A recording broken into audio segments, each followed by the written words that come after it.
안녕하세요. 엔비디아 코리아를 맡고 있는 유흥진입니다.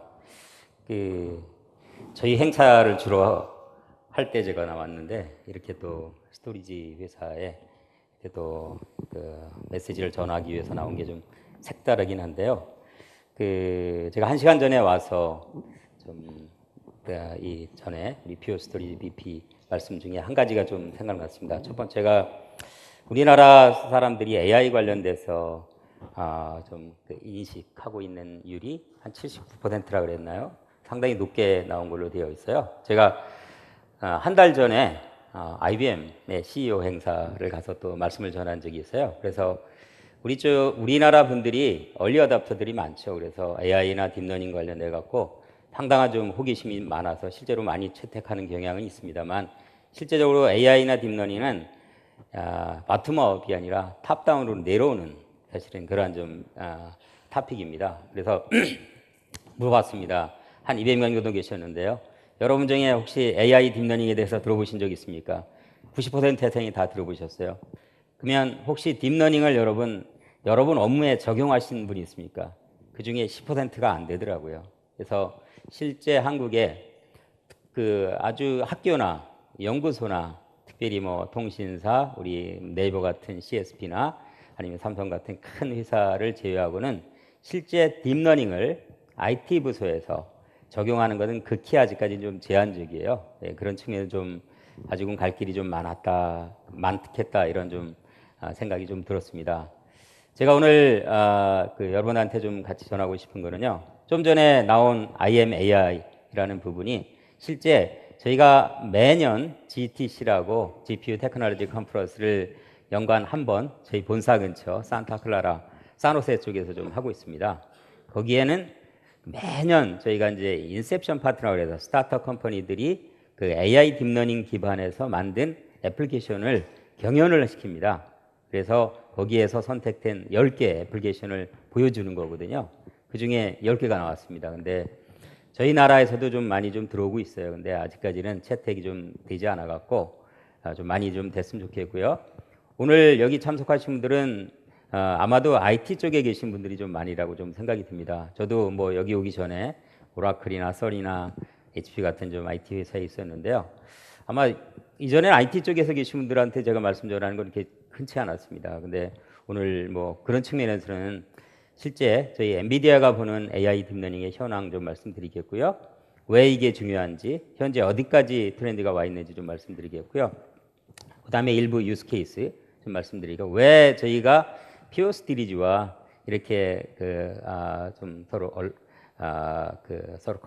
얼라이언스가 돼갖고 이렇게 좀 같이 하는지 좀 말씀드리도록 그렇게 좀 하겠습니다.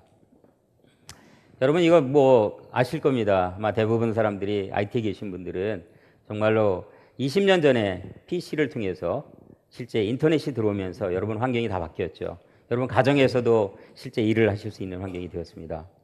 그리고 불과 한 10몇 년 전에 모바일 환경이 되고요. 또 클라우드 환경이 되고, 여러분 그때만 하더라도 저도 그 전에는 이제 오라클 선에 있었으니까 저희가 클라우드를 얘기하면은 사실은 그 미친 짓이다 이렇게 좀 불과 얘기했었습니다. 근데 여러분 보시기에 지금은 클라우드가 당연한 걸로 보이시지 않습니까? 사실은. 그리고 2010년 이후, 지금 이제 2010년 후반이 됐는데요. 여러분 뭐 AI, IoT 말이 말씀하시죠. 사실은 여러분 어떻게 보입니까? 여러분 많은 듣지만 실제 여러분 가슴 속으로 들어옵니까? 여러분 쉽지 않습니다. 사실은. 근데 이 차트를 보시면은 여러분 한 제품이 만들어져서 없어질 때까지 라이프 사이클이라고 볼 수 있습니다. 제가 1년 전에 쭉 이렇게 가서 이제 프레젠테이션 하면서 좀 말씀드릴 때, 저희는 아직 제품이 만들어진 다음에 얼리 어답터들이 좀 테스트를 하지 실제 구현까지 가는 데는 시간이 좀 걸립니다. 해갖고 아직은 캐점이라고 좀 저희가 좀 말씀드렸습니다. 근데 감히 지금 말씀드리고자 하는 거는 우리나라도 이제는 그 단계는 넘었습니다. 이제는 도약만 남았습니다. 작년에 저희 회사 전체에 AI 관련된 매출이 저희가 150% YY가 됐어요. 회사 전체적으로 하고, 한국에는 300%가 됐어요. 3배가 올라갔습니다. 이 추세가 올해 지금 저희는 이제 7월이 상반기인데 상반기 끝나는 시점을 보니까요. 벌써 2배가 크고 있어요, 사실은. 그 정도로 이건 저희 회사의 자랑이 아니라 그 정도 니드가 좀 많다는 얘기고요. 이제는 올라가는 길만 있습니다, 사실은. 근데 대부분의 AI는 지금 현재까지는 그러니까 CEO에서 그 내려오는 탑다운 에젠다가 돼야 됩니다. 그렇지 않으면 예를 들어 실무자 입장에 IT 부서 입장에서는 그 POC 하라, 그다음에 유스 케이스 달라, 레퍼런스 하라, BMT 하라. 여러분 세월입니다, 사실은. 그래서 사실은 IT 부서에 계신 분들은 상대적으로 많이 보수적이고요. 그 CEO 분들, COO 분들 이런 분들은 무조건 일단 진행을 해라. 이렇게 좀 하고 있는 상황입니다. 저희 엔비디아는 여러분 이제 여기 남성분들 많이 계신데요. 게이밍 카드로 시작되지 않습니까? 여러분 아직도 그렇게 많이 생각하시죠? 근데 저희 매출의 많은 부분이 아직 게이밍 카드가 많습니다. 근데 저희는 일컬어서 AI 컴퓨팅 컴퍼니입니다. 그래서 AI 컴퓨팅 컴퍼니. 그래서 AI를 구현하기 위해서 실제 플랫폼과 그 안에 있는 프로세싱 파워를 공급해주는 회사가 저희가 되겠습니다. 물론 이제 AI 구현을 위해서 저희가 그 엔드 투 엔드를 다 갖고 있지는 않습니다. 예를 들어 퓨어 스토리지 같이 실제적으로 데이터를 최적화시켜서 저희 컴퓨팅 파워를 통해서 같이 솔루션을 제공해주는 그러한 파트너들이 많이 필요하게 되고요. 게이밍으로 시작해서 VR 쪽 시장, 웍세이션의 이제 그래픽 쪽은 다 저희가 좀 석권하고 있죠. 그다음에 지금 제일 화두가 되고 있는 AI와 HPC 쪽, HPC 쪽도 한 탑 500 슈퍼컴퓨팅 회사의 90% 이상이 저희 GPU 기반으로 실제 그 컴퓨팅 파워를 제공을 하고 있습니다. 이 AI 시장은 좀 이따 좀 보여드리겠지만 매년 더블 이상으로 그 배 이상으로 성장을 하고 있는 시장이고요. 저희 한국에서는 저희가 볼 때는 아직도 10%가 되지 않습니다. 월드와이드 하기엔 10%는 넘었습니다. 그 정도로 오퍼추너티가 아주 큰 시장이고요. 여러분 많이 듣고 계시는 이제 셀프 드라이빙 카 같은 경우는 저희 엔비디아만이 실제적으로 엔드 투 엔드 솔루션을 좀 갖고 있어요. 그건 좀 이따 뭐 시간은 좀 허용되는 대로 좀 짧게 말씀드리도록 그렇게 좀 하겠습니다. 이거는 실제 작년에 그 우리 CPU가 어느 정도 그 세상에 많이 shipping이 됐는지 그거를 좀 보여드리면서 앞으로 향후 10년 동안 GPU가 어느 정도 많이 필요할지를 좀 보여주는 거예요. 그 정도로 자 2028년까지 저희가 예상할 때는 현재 규모의 100배 실제 사실 프로세싱 파워가 필요하다고 합니다. 왜냐하면 AI, IoT 때문이죠. 그런데 그러기 위해서 한 연간 1000만 대의 그 데이터 센터 GPU가 필요하다는 얘기고요. 아마도 여러분이 만약에 IT 쪽에 계셔서 데이터 센터를 관리하신다면은 그 영역이 대부분 다 아마 GPU 기반의 서버로 넘어가리라고 생각합니다. 아까도 좀 비슷했습니다. 그 여기 좌측에 보시는 거는 현재 여러분 데이터 센터고요. 우측에 보시는 거는 실제 바뀔 데이터 센터입니다. 그래서 이 얘기는 뭐냐면은요. 현재 데이터 센터 환경에 GPU 서버를 그대로 다 집어넣으시면은요. 큰일 납니다. 어렵습니다. 아마 전력이나 여러 가지 아키텍처나 다 틀리거든요. 그래서 미래 데이터 센터는 지금 물론 지금 국내에서도 많이 그런 일을 좀 하고 있거든요. 예, 데이터 센터는 디자인부터 새로 하셔야 됩니다. 그래서 전력, 그다음에 스페이스, 그다음에 파워 등등을 다 새로 고려하셔갖고 좀 디자인을 하셔야 된다는 것을 여러분 좀 기억해 주시면 좋겠습니다. 요거는 꼭 기억하십시오. 제가 온 이유 중에 하나도 여러분 AI 딥러닝이 성공하려면 세 가지가 필수 조건으로 있어야 되고요. 사실은 네 가지인데요. 첫 번째는 데이터입니다. 이전에 여러분이 처리하지 못하셨던 그런 데이터들 지금은 비정형 데이터라고 하죠. 처리할 수 있습니다. 예, 반드시 있어야 되고요. 두 번째는 알고리즘이 있어야 돼요. 실제 저희 엔비디아가 뛴 이유 중에 하나가 2012년 우리 이미지넷 경연대회에서 어느 사람이 이전에는 CPU로 했던 이미지 인식을 GPU로 했어요. 그랬더니 인식률이 엄청 높아진 거죠.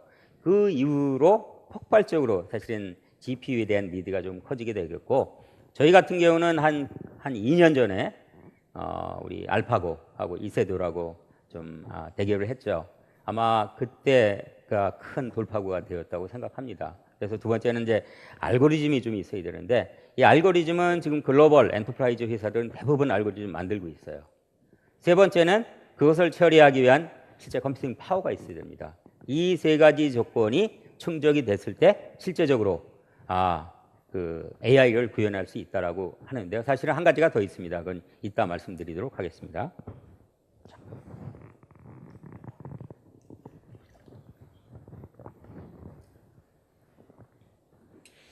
여러분, 우리나라에서는 하도 오토노머스 드라이브 좀 말씀 많이 하시죠. 근데 갈 길이 먼습니다. 갈 길이 멀고요.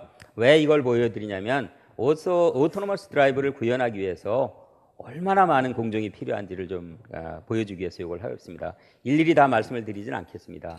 실제적으로는 데이터가 있어야 되고요. 데이터에 대한 라벨링을 해야 되고요.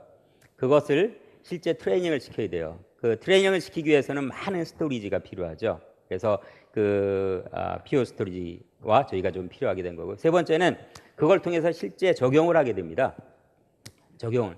그러니까 적용이라는 얘기는 실제 길에서 테스트할 수 있는데요.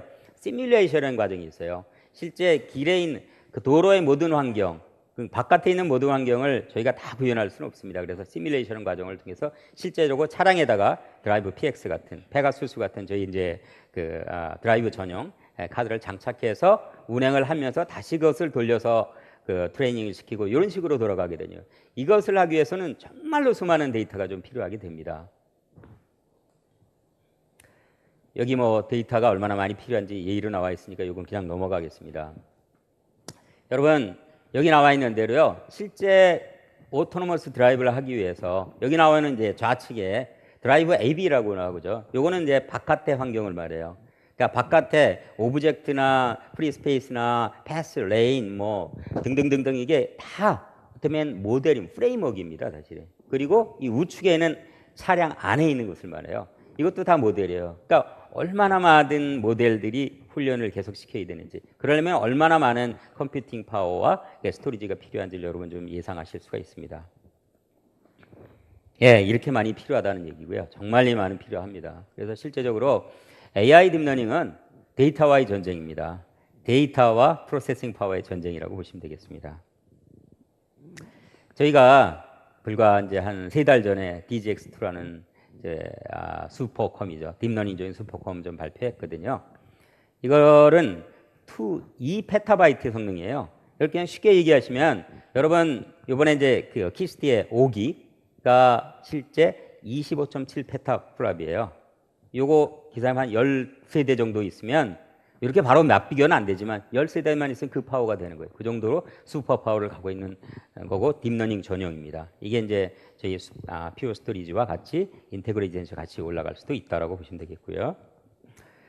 자, 이거는 제가 시간 관계상 바로 깊이 안 하겠습니다. 실제적으로 여러분 입장에서는 AI 딥러닝 구축 어떻게 하겠습니까? 확인해야 되는데, 그죠? 여러 가지 많은 변수가 있어요. 3가지 고려해 주십시오. 여러분이 비즈니스 쪽에 계신다면 비즈니스 쪽 한번 고려해 보시고요. IT 쪽에 계시면 IT 쪽 한번 보세요. 여러분 팀원들 딥러닝 수준이 어떠신지, 그 다음에 AI라는 게 이제 퍼드인지 아닌지 등등등. 실제적으로 데이터 사이언티스트, 사실 제일 지금 어려운 부분 자체가 저희가 이제 데이터 사이언티스트가 부족합니다. 한국에. 그게 제일 어려운 부분 중에 하나예요. 이 3가지 부분에서 이거에 대해서 어느 정도 돼 있는지 어세스먼트를 하시고 그 다음 단계를 넘어가셔야 됩니다. 제가 아까 3가지 말씀드렸어요. AI 딥러닝 성공하기 위해서. 첫 번째 데이터고요. 두 번째 알고리즘이고요. 세 번째가 컴퓨팅 파워예요. 또 한 가지 중요한 게 여러분이 아무리 돈이 많아도 하실 수 없는 게 사람이에요. 여러분의 회사에 실제적으로 딥러닝을 구축할 수 있는 엔지니어가 몇 분이나 계시나 한번 볼 거예요. 그거 어렵지 않거든요. 근데 여러분 자바나 C로 하셨던 분이 파이토치니 카페니 뭐 등등등등이요. 쉽지가 않거든요, 사실은. 그래서 그쪽에 변환시키는 일이 꽤 많은 저희 뭐 시간을 필요로 하고 여러분이 하셔야 될 일 중도 하나라고 생각이 듭니다. 그래서 제가 요청드리고 싶은 거는요.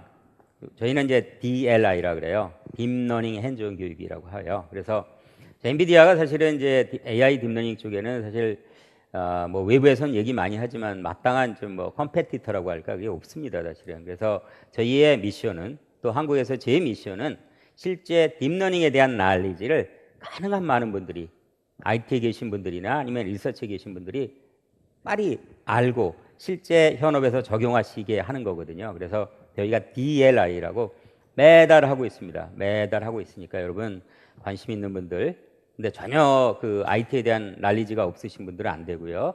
그러니까 기존의 C나 자바나 등등등등 환경을 알고 계신 분들은 충분히 따라갈 수 있으시니까 꼭 등록해서 하시길 바라겠고요. 두 번째는 사실 이제 AI 딥러닝 프로젝트는 이게 그 CEO, 그 CXO 에전다입니다. 그래서 IT 부서에서 바텀업으로 올라와서 AI 프로젝트 잘 안 됩니다. 여러분 의사결정 잘 못 남겨요. 그래서 이거에 대해서는 조금이라도 그 돈이 있으시면 일단 저지르시는 게 필요해요, 사실은. 그래서 제가 뭐 여기 우리 총판사도 좀 언급을 해놨는데요. 필요하시면 저한테 연락 주시고 우리 파트너들한테 연락 주시면 좋을 것 같습니다. 그래서 먼저는 해보십시오. 유스 케이스 많이 나오고 있어요. 근데 아직 그거 찾으려면 시간 많이 걸립니다. 그러니까 먼저 해보시는 게 중요하고요. 다시 말씀드립니다. 많은 사람들이 어떻게 해야 됩니까? 얘기를 합니다. TCO 얘기하시고요. ROI 얘기하십니다. 물론 시간이 지나서 이쪽 AI 딥러닝이 좀 머처리티가 많이 올라왔다. 그러면 될 수가 있어요. 한 70%. 근데 지금은요. 지금 우리나라 시장만 하더라도 한 5%, 10% 그 안팎입니다. 사실은. 그런 시기이기 때문에 TCO, ROI를 따지는 게 아니라 지금은 타임 투 마켓이에요. 사실은. 먼저 시장을 선점하는 사람이 윈한다라고 보시면 뭐 되겠습니다. 그것을 꼭 기억하시면서 진행하시면 좋을 것 같습니다. 제가 시간 부족한 걸 생각하고 너무 달렸더니 오히려 시간이 좀 남아 있는데요. 이따 혹시나 궁금한 거 있으시면은 뭐 패널 세션이 있으니까 그때 질문해 주시면 감사하겠습니다. 감사합니다.